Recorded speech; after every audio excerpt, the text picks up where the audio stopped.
You're watching ERi-TV, dear viewers. Welcome to English News Broadcast for this hour. Coming up are the major headlines for today.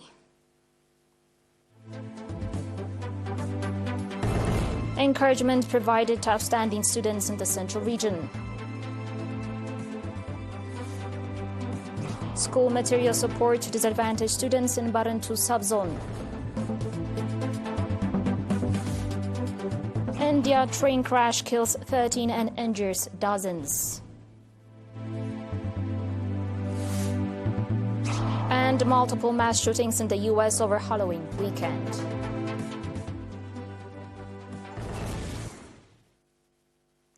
On your domestic reports, awards are being given out by secondary and junior schools in the Central Region to deserving students who achieved higher scores in the national exams of 2022-2023.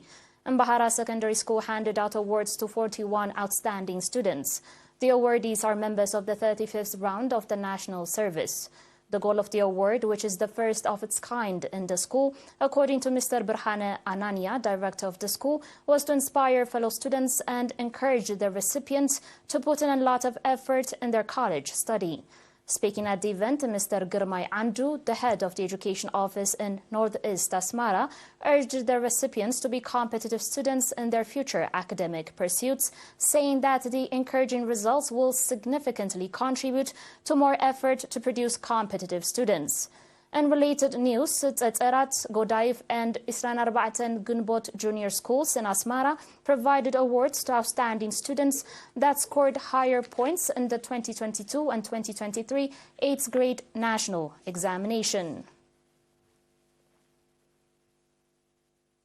The Ministry of Labour and Social Welfare branch in Barantu subzone extended school material support to 285 disadvantaged students in the subzone. At the ceremony organized on 28 October, Ms. Hanna Usman, head of the office branch, said that the objective of the support was to enable the disadvantaged students to continue their formal education uninterrupted by lack of school material. Mr. Dawit Kalala, head of the education office in the subzone, for his part commending the Ministry of Labour and Social Welfare for the support provided to disadvantaged students, called on the students to take advantage of the opportunity being provided and become competitive students. The parents of the students on their part expressed appreciation for the support provided to their children.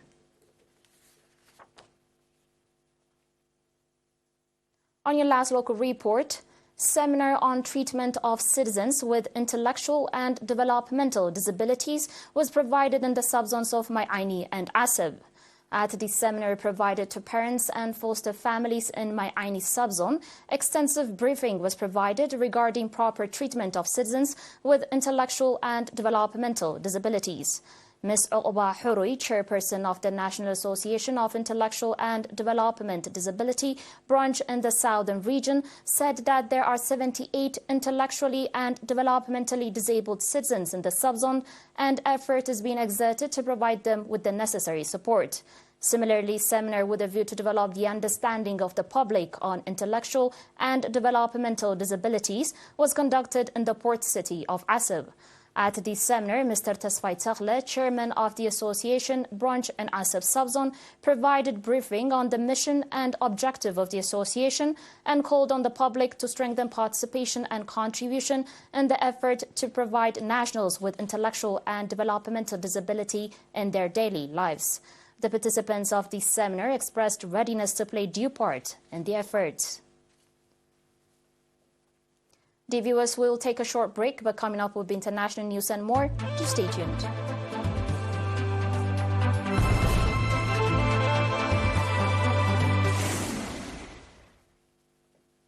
Welcome back. At least 13 people have died and about 50 are injured after two passenger trains collided in India's southern Andhra Pradesh state on Sunday. A rescue operation was launched and hundreds of emergency workers were at the site to clear the wreckage. Officials said early investigation has found that a human error had led to the collision. Prime Minister Narendra Modi expressed his condolences and said he was in touch with the railway minister. Officials said that one train had stopped on the tracks due to a break in an overhead cable when a second incoming passenger train traveling between Visakhapatnam and Raigada rammed into it from behind. Hundreds of ambulances, doctors, nurses and rescue personnel were sent to the scene to rescue passengers and pull out bodies. On your final report, the weekend before Halloween saw a spate of deadly mass shootings in several U.S. cities that left at least 11 people dead and 76 others injured. This is according to data from the nonprofit Gun Violence Archive. Between Friday and Sunday, 12 mass shootings took place, Gun Violence Archive reported as of Sunday evening.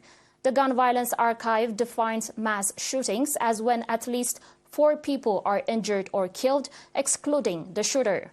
Many of the shootings took place at large gatherings in the early hours of Sunday. Dear viewers, that was all with your domestic and international reports. And now a very quick recap of the major headlines. Encouragement provided to outstanding students in the Central Region. School material support to disadvantaged students in Barantu. India train crash kills 13 and injures dozens. And multiple mass shootings in the U.S. over Halloween weekend.